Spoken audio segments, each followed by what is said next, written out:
matchup. And he looks pumped up as well on your screen right there. So let's see what they can do as we get into Champion Select for game number 3 already.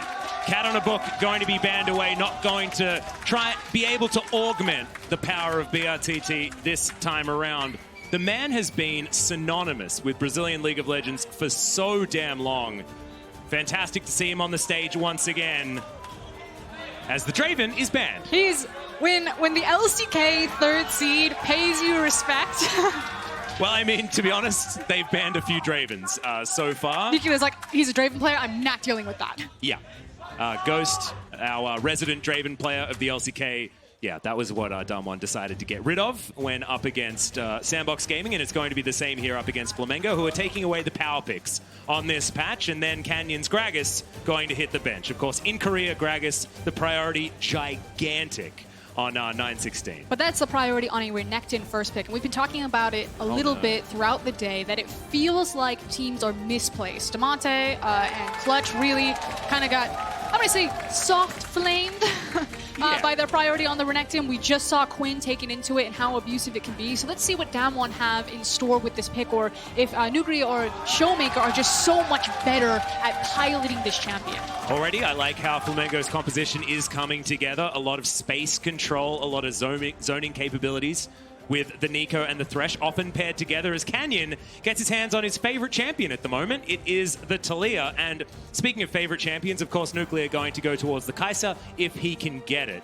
It's not going to be the Elise combination with the Renekton, but we've seen in the past that this combo is about as punishing.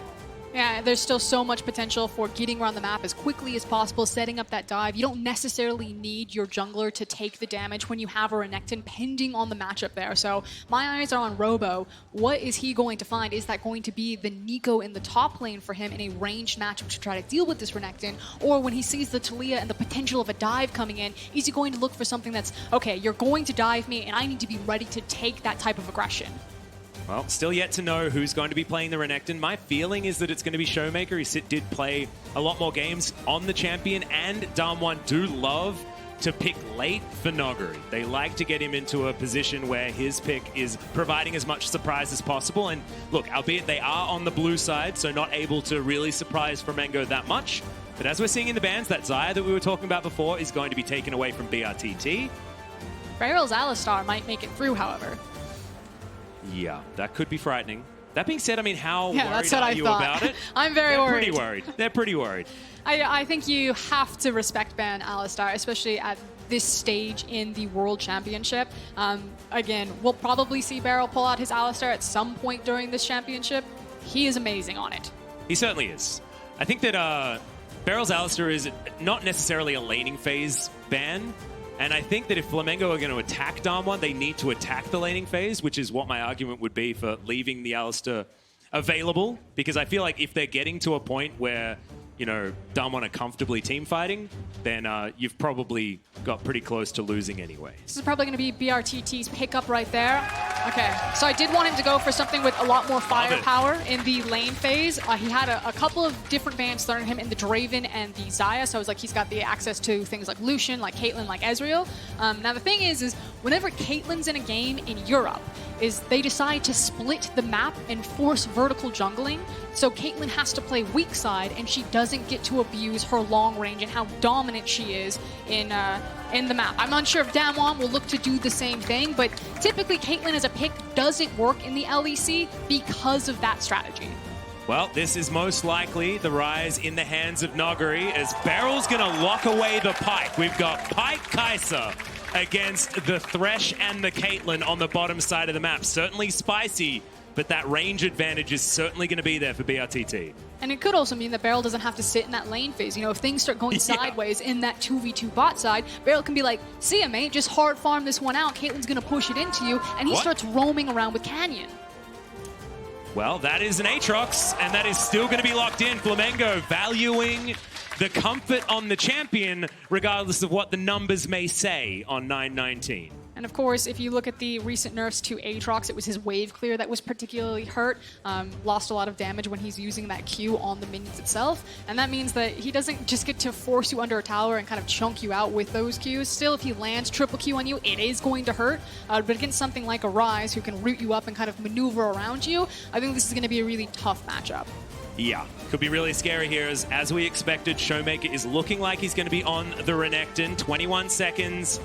And that is going to be confirmed. So Damwon, I like this composition a little bit more than what they showed us in their first outing. Felt a little bit like a show match with the fact that Showmaker got to play on his LeBlanc, with the fact that Nuguri was on his Vladimir. This time this composition looks a lot more fluid because the gank assist for Canyon is outrageous. Just set up and lock them down. You got the CC from the Renekton, the CC from the Ryze, and Canyon can just rock in, flip them back, and have so much damage to get away from. Now, I want to talk about zone control right now, because BRTT is on the Caitlyn, one of our longest range champions in the game. You said at the very beginning, when you see things like Nico, like Thresh, there's so much zone control for Flamengo. On the other side, Damwon actually have some pretty short range champions. Kai'Sa mid-range ADC, Ryze mid-range, and then Renekton as the melee champion. So I'm curious, how do Damwon actually break through that zone control? Can Flamengo keep their ADC safe? Can they keep Damwon away from him and allow these team fights to go through longer, to walk through? I think it's about Flamengo getting vision so that they can deny flanks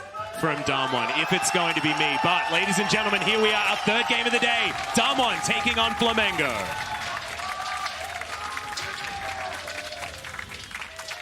And they certainly have the sixth man of the crowd behind them. Damn right they do, and maybe they'll need it moving into this one as well. As we described Damwon's first game as feeling like they're on a European holiday, hopefully this is going to feel a little bit more serious as Damwon already piling in.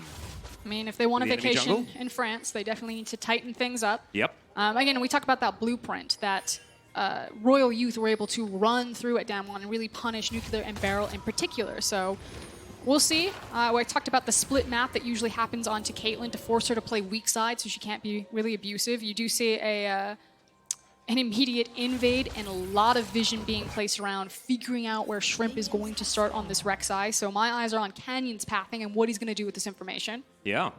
Expecting a red to Krug start, which is, of course, the fastest way to get towards that level 3.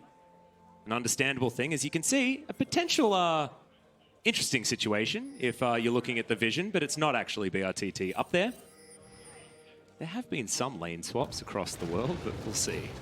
A delayed invade. And we may actually see the split map, but it's actually Damwon who are allowing the potential for Caitlyn to play strong side. Now, this can do two things. Yes, you can say that BRTT, if this actually is vertical jungling, because it could also be that Canyon rocks across mid lane and then just secures his own red, or level 2 ganks Robo in the top lane. Who's which lane, guys? As that is level 2 already, the flash, and that had to be respected. There was no way the Robo was going to survive if he had have been hit by that seismic shove. So already, Canyon, level 2, steals away a red buff and immediately basically wins lane for Showmaker, who's in the top lane. Yeah, but the sacrifice might be that Shrimp, you can see he is sprinting towards the other red buff. We'll see if Canyon lets it go, decides that, yep, he's just going to farm the top side. Okay. So the map is split now, where Damwon own the top side of it. So BRTT will be aggressive on this Caitlyn. You can see he's already zoned away Beryl and Nuclear. Now the thing is, though, is that Damwon don't play through the bot lane. If Nuclear and Beryl just have to kind of take the short end of the stick, then that's actually fine. Damwon can say, okay, you can have that free lane phase. That means that we get a free lane phase for guys like Showmaker on the top side in this Renekton matchup right now, which we believe that we can just snowball harder. Great hook is going to land there onto Beryl. They're going to commit for it as well. So much damage. The flip back onto Lucy, but Beryl is just going to play it safe. Doesn't even use the flash and eats the grey health. He's going to be okay. Up to 50% already. Which then puts emphasis that if Lucy and BRTT find opportunities like that, it has to count. They need to make sure that if this is the advantage, if this is the trade that Damwon is giving them, that they need to find advantages down here. So with this slow crash, I would actually love to see Shrimp either threaten for plates or even potentially threaten a dive if these slow crashes keep getting built up. Well, Showmaker level 3 does have access to Slice Dice and the Ruthless Predator, which could just spell death here. He goes for it, the flash in to try and guarantee, but Canyon presses his buttons in the wrong times. It doesn't even matter though. First blood goes down. And Damwon have struck first for the first time here at Worlds. And it's going to be free for that, because Shrimp doesn't have any reason to be on the top side of the map. You can see he's playing with the Scuttle Crab right now. He does have access to his Krugs, but otherwise his camps were all down. He was going to be spending time towards bot lane, which means that Showmaker can continue to play aggressive. That's There's the a flash. Halo Blades needs to be respected, but the seismic shove is going to land. Robo is going to come down and does get there first, but still Canyon trying to juke around. Goku gets on in there, and Showmaker, so much damage. The first kill does go over to Flamengo, but Robo is looking for another one. Noguri completely out of mana. What was he doing there? A double kill to Flamengo. Shrimp's on the board. And this is so important. Again, remember, Damwon chose to split the map, and Shrimp has now broken and ripped it back. Don't play with that, though. Yeah, Showmaker, a lot of damage, but didn't have flash, remember, so Shrimp tunnels away to safety. Again, so important, though. You now have 2 kills onto Shrimp. Maybe he can start fighting back with this Hail of Blades Rek'Sai to get more control around the top side of the map, to say that, okay, BRTT, Lucy, you guys are fine. You got the strong side of the map. Damwon have misplayed this, and now we can get our foot back into taking control over the top side of the map. Well, you can see just outside of vision is Canyon, just looking to set up a tent on the top side. Robo not having a great time. They are ahead in gold, though. Those couple of kills certainly were good news. We're going to find the Ruthless Predator, though, as Canyon looking for it. Infernal Chains land, but it's going to be onto the Crocodile, and they don't even need the seismic shove until the very end. And another kill goes into the hands of the Talia. And it's just frustrating. You can see it in the CS. It's 25-7. Reminder that it's Showmaker on the Renekton that's in the top side, but basically is 4 times the CS that Aatrox has right now. And now it's going to start bleeding into experience, and that is only going to go from bad to worse. But here was kind of the glimpse of hope. You can see that Flamengo, they're here to party. They're here to play. Yeah. They are not going to go quietly into the night. And like you said, you called out the mistake. Nuguri doesn't have any mana. He really can't participate in this fight, so he's just a body walking around. Yeah. And that leads to the double for Shrimp. Yeah, and I really like the kills going on to Shrimp as well, because he can translate this advantage that he'll have around the map, and stopping Canyon from being able to go wherever he wants willy-nilly is really important. Unfortunately, may not necessarily be the case, given that Canyon does have a couple of kills himself. Not quite at the Runic Echoes just yet. Shrimp also still building towards his Warrior Enchant, as Noguri just playing as safely as he can. As Shrimp and Goku, this is frightening. We are going to get the flash forward. That's the Pop Blossom, and pop goes the Rise. All too easy for Flamengo as Showmaker, he wants it. It's a big call to me, because now he's focusing on the Rek'Sai. He'll get that kill, and now Goku has to run away. A 1-for-1 after the teleport. Still 1-for-1 in the TP, but that means that Robo finally gets a chance to breathe as well. So yeah, Showmaker is continuing to snowball, continuing to get stronger, but Robo's finally getting access to a CS wave. Frosker, and this is Canyon on the bottom side of the map. I've never seen this before as Beryl's going to dive forward, wants to get the stun. The seismic shove avoided just so narrowly. Lucy! Oh god, the turnaround for Flamengo! Outplayed by the Brazilian bottom lane. And so well done from Lucy. You called it, the sidestep right there. Turns around, finds the death sentence into the tower aggro, and Flamengo across the board have come alive. They have a gold lead above Damwon. Anyone saw this like LCK? They're gonna speedrun. It's a big accomplishment, Alex. It was 100 gold, Frosker. Come on. That is not the stat that we wanted to focus counts. on. The fact that they are answering this team that is so happy to go toe-to-toe in the early game is just beautiful from this Brazilian squad. And you'll have Damwon sweating at this stage, because they were confidence plays that were answered with the same level of confidence as Noguri. Caught in transition, the Hail of Blades, certainly a problem. Sidestepping though, and that's a seismic shove you didn't want to get caught in. Beryl doesn't get the stun, but the fling back's there, and the double kill comes down for Canyon. And just like that, as we're celebrating, we're so happy to see You gotta take the moments though, Frosker, okay? Really hit back. Damwon Gaming suddenly find alive. They silence the arena. The gold lead has now swung wildly back into their favor, and Beryl was like, bot lane is not going well. I am heading mid. Nuclear, good luck. And this is exactly what happens in the majority of games. You know how there were passengers in the first game for Damwon? Generally, it's Nuclear that's in the passenger seat, and everybody else is just doing stuff. Just running around. He's seatbelt on, just being normal. You know, everything's absolutely fine, trying to pick up whatever farm he can. And Beryl is outside of that lane having a party. Just Noguri, hanging Canyon, on the car. It's like just Mad Max. killing people as 3 versus 4, things like that around the map. And Nuclear doesn't really get to play with them. As we have a look at this one more time, this was just stunning. Yeah, we from can BRTT and Lucy. Relive the Flamengo heydays for that small moment that we had it with Lucy's outplay. Mm-hmm. BRTT's response, yeah, that's right. That's a man who knows how to work a crowd. Damn right it is. But let's see if he can continue to do it as this is the same play. I was wondering whether this is back to live, but it's just going to be a look at Canyon's double kill. Pretty elementary, honestly, in the end, as there are so many flips and flings from this squad. The Bone Skewer plus the Seismic Shove. Speaking of Bone Skewers, that's going to find Lucy, but avoids the stun. BRTT just offering auto after auto. It's only one pickaxe worth of damage, though. This is the problem. I mean, we always talk about Caitlyn being very strong in the laning phase early game, but then has this huge trough as you try and get towards damage relevance, and then you're back up again in the late game. But we are going to get towards that trough, and when it's BRTT that has it, that can be a problem because he is such a powerhouse for this squad. Bit of a dive topside, though, as that's another Seismic Shove. You've got to be looking for them circles because that means death. And it means that Flamingo needs to be able to trade something. And unfortunately, Down One Gaming are going to have the option to consistently look for these top lane plays because the only objective that they would trade bot side is something like a Cloud Drake. So Flamingo need to push their advantage on this bot side of the map or try to create a larger one while Robo is just taking the brunt end of Showmaker. Well, Cloud Drake is going to be taken here by Flamingo comfortably 10 minutes into the game. Now Shelly has reared her head in her own pit. We'll see whether we do get any swaps. Canyon was still topside, waiting for another counter gank, as we are going to have Beryl. He face checks, the hook is going to land, the playback's in, and he just explodes. Lucy grabs the kill, but that's another assist going over to BRTT. So the play that Canyon and Showmaker were waiting for is they expected Robo to actually teleport up into the top side, and then they were immediately going to dive him again, pick up that gold, and then kill the tower. Robo actually instead walked down to the lane, and it looks like we're finally going to have the swap come in. You can see BRTT Lucy, they had that clever little trap play. They're now walking up top here, but Rifthild is going to be the next objective on the table, and Showmaker after this back is going to be a really big deal. This is a very fed Gator. He's even with his theoretical lane opponent, but he's almost double the CS of Robo.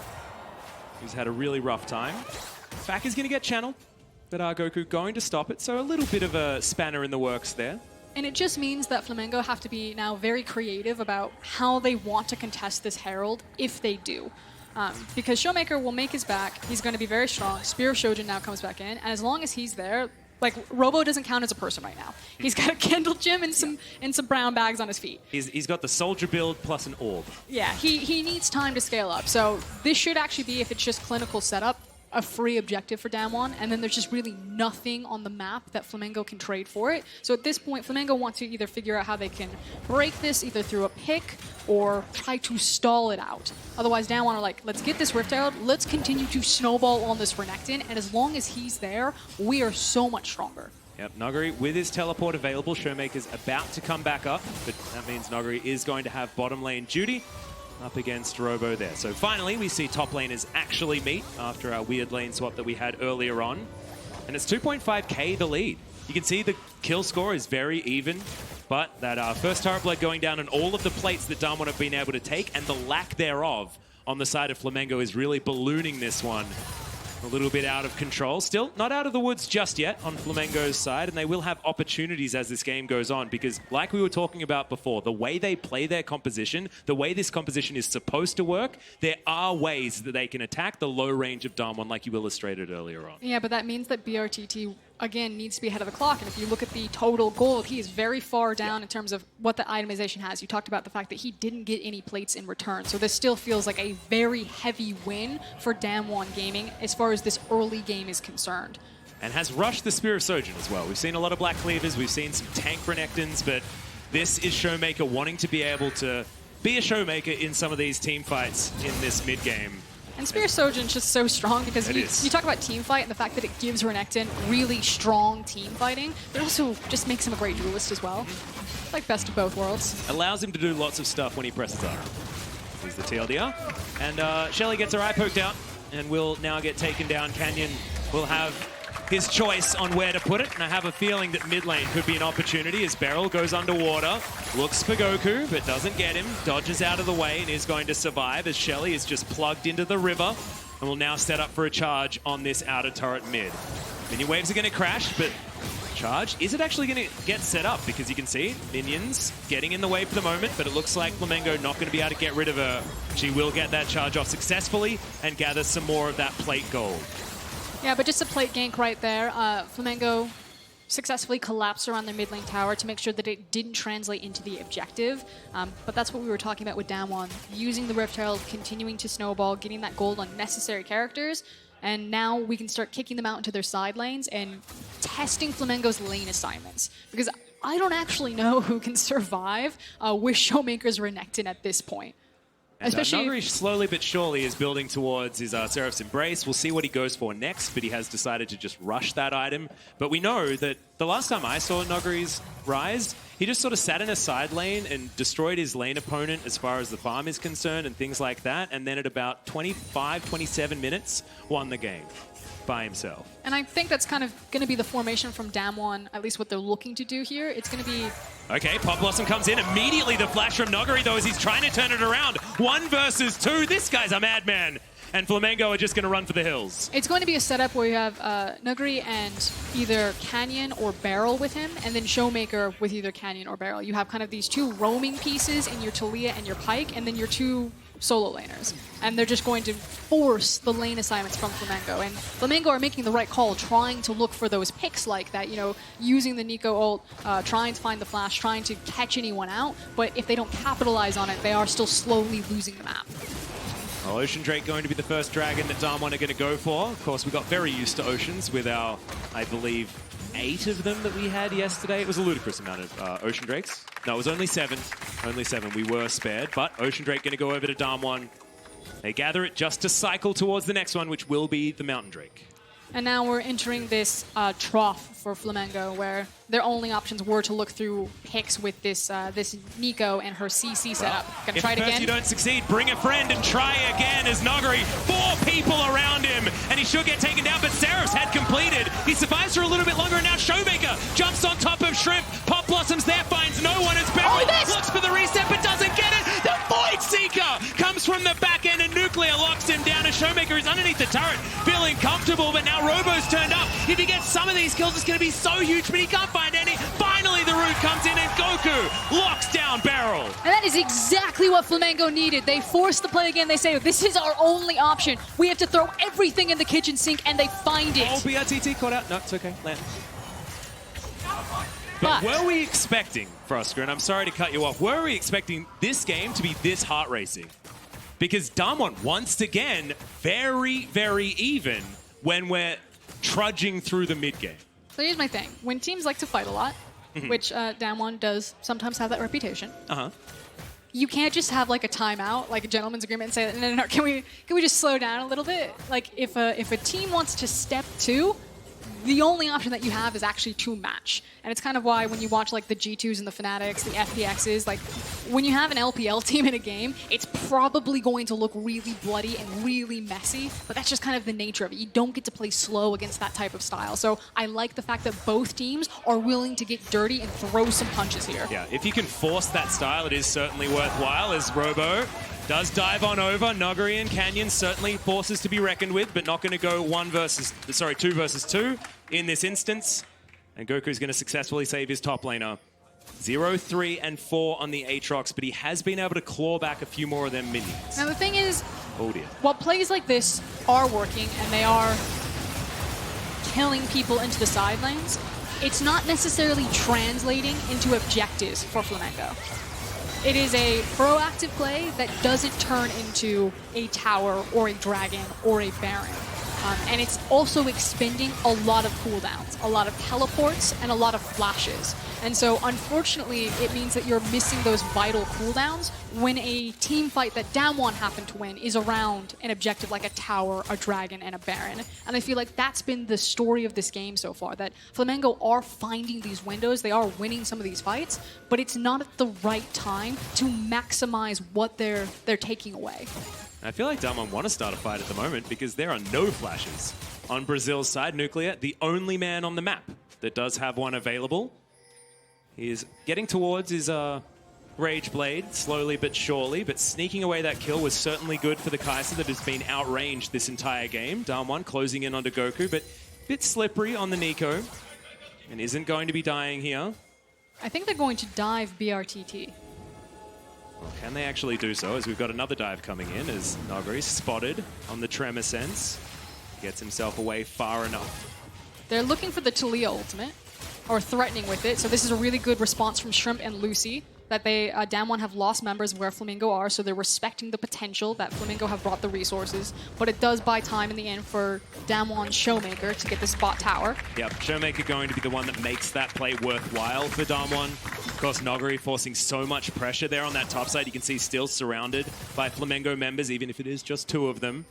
But it is going to be just that transition through the jungle, but it is a focus on the top side. Canyon just moves to the bottom lane. They're going to destroy an inner turret and possibly threaten Inhib at this point in time, because there's a lot of damage here available. And this is the formation that Damwon are going to continue to throw out. Again, it's pairing up either the support or the jungler with this Renekton somewhere, or with the Rise, and attacking the side lanes. So Flamingo are trying to find places that they can hole punch into Damwon Gaming's side lane setup. So again, they need these team fights, but it needs to mean more. They can't just find these scrappy fights, kill a couple of people while their map and their gold and their minions are being eaten up, and Damwon are again continuing to create a larger and larger gold lead. And it feels like a bit of a gentleman's agreement between these two teams. You can see topside vision all completely owned by Flamingo. They've got red wards, even littering the blue side jungle of Damwon Gaming themselves, but that whole top side is well known to them. Bottom side of the map, however, is all about Damwon Gaming. And we'll see who that's going to benefit, because 20 minutes has ticked over. My money is on Flamingo working out as 1 second, and now a Mountain Drake is on the map. The first one that feels good for either of these teams. 2.6k, something like that, is not a gold lead that you can really hang your hat on, as Beryl going to be face checking, gets snared up immediately, but that's a great bone skewer as Shrimp goes gold and wants to take the Latin, but can't. Great timing on the shove there, as Lucy going to be taken down so damn low, and Nuclear dives into the back line. Blast Cone is god tier, and I don't think it's enough, as just the edge of the Culvermeek there from Showmaker locks down the kill. Good sidestep, but the root's in, and BRTT is going to be taken down. Pop Blossom under 3 members. It's a big one, but the death from below is going to be in, and Showmaker locks down the Nico as well. The flash from Nogari is so beautiful as he navigates the fight. And now they move back to the Mountain Drake. Just so well executed from Damwon right there. They are so powerful. Even Nuclear, who really struggled in that lane phase. Look at BRTT's itemization comparatively to that Kai'Sa. Kai'Sa, normally a 2-item power spike champion. The rapid fire wasn't completed in the last fight. BRTT completed it upon death. And that's the reality of Flamingo. They could fight in that window, but it was such a vital dragon of the Mountain Drake. So they attempted to do so anyway. And this is the right play. Look for a pick, because that's the only way you can win the team fight at this point in the game due to the item power spikes. But they didn't find the pick, and then Damwon just cut, divide, herded them around and directly into a meat grinder. Just really beautifully executed on multiple fronts. Yeah, and watching Canyon here as well is just stunning. The seismic shove timing initially was beautiful. This one made sure BRTT was out of the way. Nogari gets himself the root down very comfortably. And Goku, despite the fact that this was very well timed on the Pop Blossom, it was too little too late at that stage of the game. And yeah, Nogari's out of there. Still closer than Damwon would have wanted, but at this stage, they've now extended it to a 6,000 gold lead. And I mean, I don't want to make old references, things like that, but if you look back at old worlds when teams are trying to take on the Titans like SKT in their heyday, it was this feeling of, yes, we're making plays, we're trying to get stuff, but it just never feels like enough. And that's what it's starting to feel like here this game, despite the early game that worked well. And now Showmaker, remember, he can stun so many times, but after the Dominus, wasn't able to close the distance to get another Ruthless Predator. And Robo survives with his splash up. But I think point made for Robo and Showmaker right there. That is going to continue to be how Damwon split up the map and pull Flamingo around. We are basically waiting on BRTT. That's the next big moment where Flamingo fans can start to feel more confident in their team again. And it's going to take a while. I mean, I feel like Caitlyn is either a 3 or 4 item carry.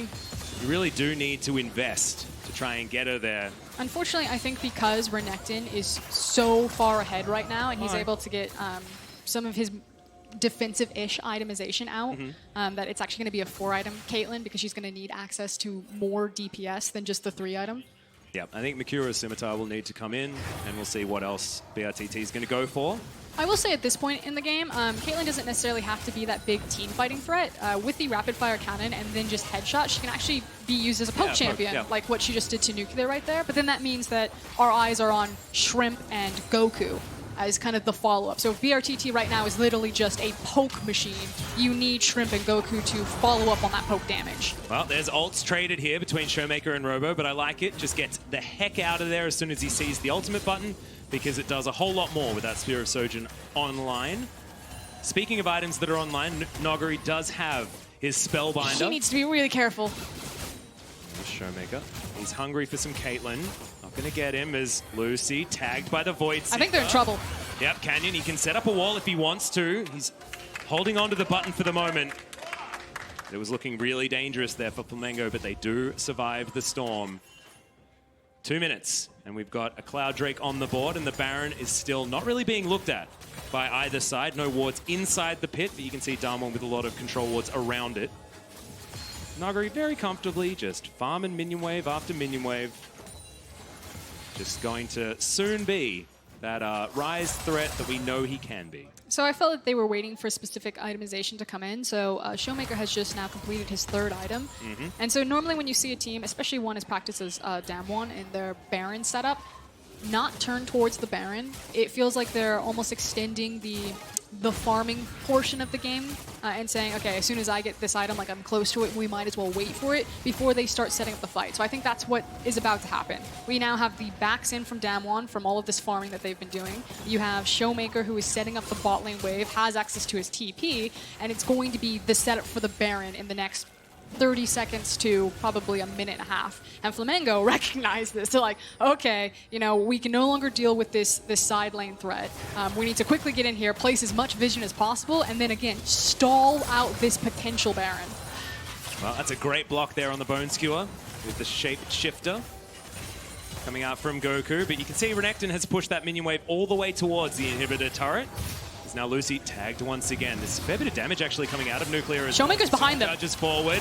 Yep, Seismic Shove once again flashed by BRTT, but how is he supposed to save himself as the wall comes down? He's just going to walk behind his team. He will survive for the moment. Showmaker closing in on the back line, but not close enough. Very, very rough. But it is a Flamengo team that were able to avoid the engage. I'm going to say that I think Canyon's ultimate actually close Showmaker around from the flank, but they immediately used the Rise ultimate. They're now on the Baron. That is a Mountain Drake. Yep, Realm Walk towards the Baron pit. We'll see whether they got enough damage, and they certainly do. The Baron is dead in about 4 seconds.